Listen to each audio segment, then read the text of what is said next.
কারা যেন বলেছিল একদিন সব হবে।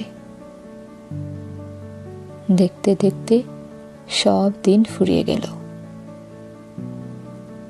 তবুও সেই দিনটা আর জীবনে এলোই না। একদিন সব হয় না, হয় না।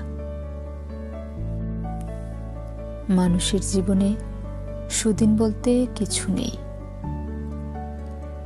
আজ আপনার সাথে যা ঘটছে তা মানিয়ে নিতে পারলে আজকের দিনটাই আপনার জন্য সুদিন হয়ে ধরা দেবে।